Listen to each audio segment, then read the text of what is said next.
안녕하십니까. 그 옛날에 우리 조상들은 듣기 좋은 소리가 세 가지가 있다고 합니다. 어떤 게 듣기 좋은 세 가지겠습니까? 첫째는 아기의 울음소리, 두 번째는 책 읽는 소리, 세 번째는 다듬이 소리라고 했습니다. 이게 다 의미가 있는 얘기죠. 아기 울음소리는 뭐겠습니까? 우리가 다산을 얘기하는 겁니다. 많이 나와서 튼튼하게 잘 길러서 이렇게 우리가 후손을 잘 두므로 해서 우리가 계속해서 그 가문이나 그 시족이나 이런 연장 계속의 지속성을 가지는 그 흔히 말하면 다산을 뜻하고, 두 번째는 책 읽는 소리는 역시 공부를 하는 겁니다. 공부를 하는 사람이 많다고 하는 거예요. 지금은 보면은 책 읽는 사람도 많이 줄어들고 되게 스마트폰이나 SNS 이런 걸로 많이 하는데, 사실은 제대로 된 공부는 책을 읽는 것입니다. 책을 읽는 것, 독서라는 게 이게 단순히 책을 읽는 게 아니라 책을 읽으면서 공부를 하는 겁니다. 그 다음에 세 번째는 다듬이 소리. 이게 우리가 못이라든지 면이라든지 이런 부분은 그냥 되는 게 아니라 다듬질을 해서 옷을 정갈하게 이렇게 우리가 손질을 해서 어른들이 잘 입을 수 있도록 이렇게 농가에서는 이런 세 가지 소리가 계속 나야 이게 진짜 듣기 좋고 그게 잘 사는, 우리가 제대로 사는 그런 모습이다 하는 그런 의미에서 이렇게 이야기한 것 같습니다. 그 중에서도 아기 울음소리를 그 다산의 의미로 희망과 말하면은 그 미래를 상징하는 그런 의미로 봤습니다. 근데 요즘은 어떻습니까? 너무 결혼도 젊은이들이 안 하려고 그러고, 해도 자녀들을 안 두려고 그러고, 두더라도 뭐 한 명 정도 둘까 말까 하고, 이렇게 하니까 우리가 농촌이나 도시나 아기 울음소리를 듣기가 아주 힘든다는 거죠. 아기 울음소리 듣기 힘들어요. 그래서 이렇게 앞으로는 보면은 말하면은 자식 한 명이 우리가 어른을 10명을 모시는 그런 시대가 되잖아요. 지금도 보면은 어디 가까운 데 보면은 80된 말하면 며느리가 90대의 그 노부모를 모시는, 시어머니를 모시는 이런 광경을 볼 수 있는데, 이런 부분 참으로 우리가 이런 앞으로 아기 울음소리를 듣지 못하는 데서는 그런 현상인 걸로 생각이 됩니다. 그래서 말하면은 이 데이터를 보면 1971년에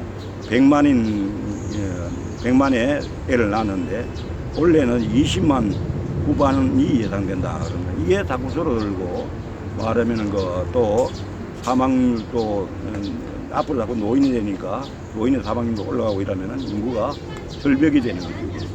인구가 절벽이 됐을 때에 그 말하면 개인의 생활이나 사회 생활이나 국가의 경제나 이게 자꾸 우리가 어떤 말하면 경영하기에 매우 어려움이 있다, 그런 얘기입니다.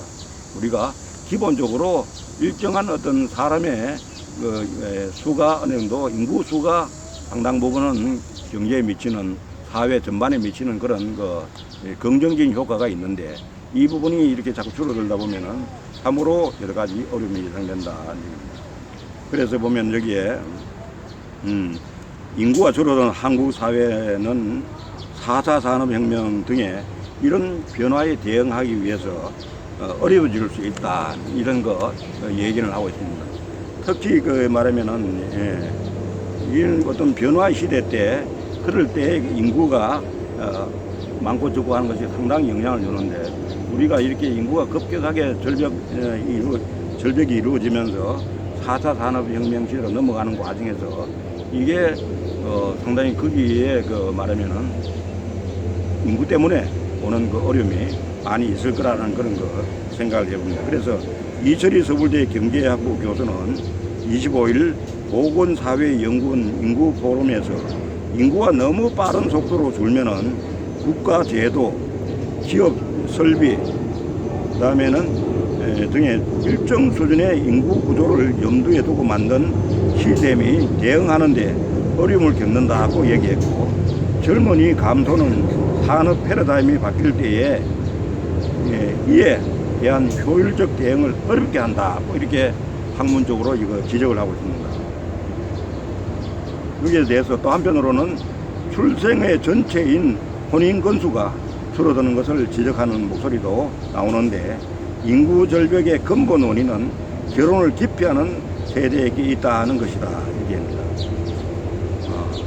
그리고 줄어드는 혼인 건수에도 불구하고 이혼은 1988년 3월 1만 462건을 기록한 뒤에 매달 1만 건 안팎을 유지한다고 하고, 5월에 이혼 건수는 9,900건으로 1년 전보다 2.1%, 약 200건이 늘었다고 이렇게 얘기합니다. 그래서 이런 출생아 수 관계하고 이혼 건수하고 이런 여러 가지 고려했을 때에 우리가 좀 더 어떤 내 자신의 우리 개인적인 어떤 그 차원에서 이게 어려운 그런 부분도 있겠지만, 개인의 차원에서 우리가 다시 생각해야 될 부분과 사회나 국가에서 이런 부분을 어떻게 받쳐주는 그런 이제 서로 말하면 이 상승 효과가 있어야 되는데, 지금 단순하게 뭘 돈으로 줘서 그 출생아 수에 비례해 가지고 돈으로 해결한다고 하는 것은 근본적으로 발상이 좀 잘못됐다 이겁니다. 그러면은 그 옛날에는 환경이 좋아서 애들 잘 기를 수 있는 상황이라서 애들 많이 낳은 거 아니잖아요.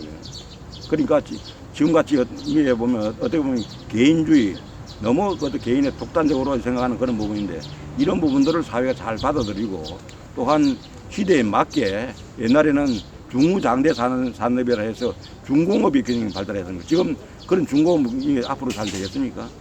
그러니까 앞으로는 경박 단속, 짧고 가볍고 힘들지 않고, 그러면서 좀 더 말하면은 힘들지 않고 재미있게 우리가 일을 할 수 있는 그런 산업이 많이 발전돼야 되는데, 그런 부분이 뭐겠습니까? 우리 이야기하자면은 지금 요새 이야기하는 인터넷, 우리가 인터넷은 강국인데 4차 산업혁명을 넘어가면서 우리가 중요한 게 뭐였습니까? 공유경제, 확장경제, 이런 부분에 있어 가지고 상당히 우리 어떤 울타리를 이렇게 치고 있으면서 각 업종 간에, 업종 내에서도 보면은 이게 너무 그러니까 융합, 어떤 확장, 이런 개념의 그걸 받아들이지 않고 하다 보니까 그게 너무 내 거는 챙기는데, 전체적으로는 나라 전체가 굉장히 앞으로 나아가는데 지장이 있다는 거죠. 그래서 거기다가 또 인구도 줄어들고 이런 와중에 어려움이 있는데, 근본적으로 이런 건 새로운 어떤 시대에 접근하기 위해서는 새로운 발상과 그에 따른 여러 가지 보조적인 그게 장애 요인들, 다시 말하면 법적인 어떤 장애들, 또 기득권을 가진 어떤 집단의 어떤 그런 요구사항들, 이런 부분들을 잘 절충해서 조화롭게 진행돼야 될 부분 아닌가.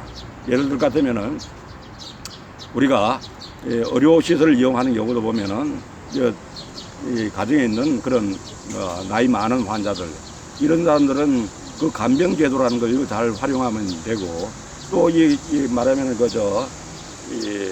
이런 것도 새로운 어떤 그런 제도를 도입을 하면은, 또 예를 들면은 마을 동네, 흔히 말하면 약국, 동네 의원들이 다 문을 닫는다 이거죠.